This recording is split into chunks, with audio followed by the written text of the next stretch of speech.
रवायत लिखती है 17 रमजान की तकरीर में कूफे के मिंबर पे अली रोए। अली जैसा बहादुर की आंख में आंसू देखे। कूफे वालों भैया अली क्या हुआ? अली रो कहते कूफे वालों, मैंने कभी किसी यतीम को तंग किया?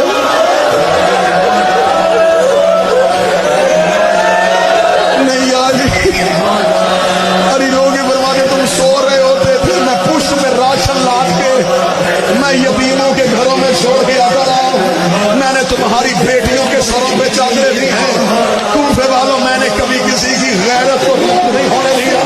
मैंने कोशिश किया है कि हर किसी की इज्जत बहाल रहे। कूफे वालों ने कहा हाँ या अली, अब हमसे क्या चाहता है? अली मिंबर से उठ के खड़े हुए, लोग कहते कूफे वाले